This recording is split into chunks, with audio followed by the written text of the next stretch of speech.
میں سعودی عرب میں 5 سال سے مقیم تھا اور میں بہت غریب آدمی تھا، چوری کام کرتا تھا، میرے کاغذات نہیں بنے تھے۔ ایک دن ایک خوبصورت عربی عورت میرے پاس آ گئی، کہنے لگی میرے لیے کام کرو، میرے گھر میں رہو، میں مہینے کا 20,000 ریال دوں گی۔ میں فوراً ہی مان گیا کیونکہ پاکستان کا 10 لاکھ بنتا تھا۔ اس عورت کے گھر گیا تو جب اسی نے 3-4 دن بعد پہلا کام بتایا تو میرے اوزان خطا ہو گئے، وہ تو مجھ سے عربی عورتوں کے ساتھ۔ میرا نام شمشاد ہے، میں سعودی عرب میں 5 سال سے مقیم تھا۔ نئی شادی ہوئی تو ایک ہفتے بعد ماں نے بہنوں کی شادی اور یہ باتیں کر کے دل جلانا شروع کر دیا کہ تمہاری شادی پر بہت خرچہ ہو گیا ہے، قرضہ لیا ہے۔ ماں کا کہنا تھا کہ تمہاری شادی اس لیے کروائی تھی کہ کل کو یہ نہ کہو کہ میں بڑا تھا تو میری شادی پہلے نہیں کروائی، لیکن اب یہ نہیں ہوگا کہ بیوی کے پلو سے باندھ کر بیٹھے رہو گے،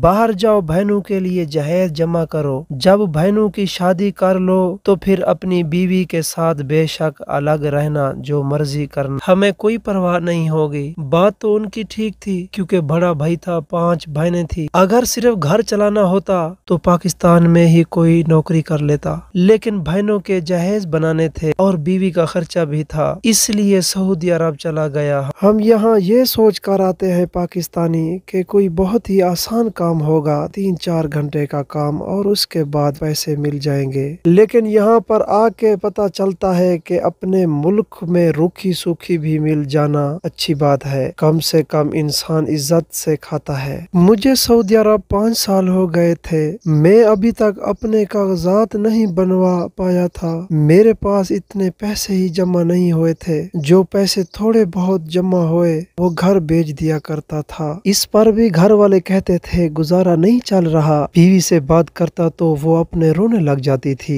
صحیح کہتی تھی کہ نئی نویلی دلہن کو شادی کے 1 ہفتے بعد ہی چھوڑ کر چلے گئے اور اب 5 سال ہو گئے ہیں، کوئی اولاد بھی نہیں نصیب ہوئی۔ مجھے یہ وقت میں نے کیسے گزارا ہے میں ہی جانتی ہوں، آپ نے میری جوانی کو ضائع کیا ہے، میری زندگی کو برباد کیا، میں آپ کو کبھی معاف نہیں کروں گی، کبھی معاف نہیں کروں گی، کبھی معاف نہیں کروں گی۔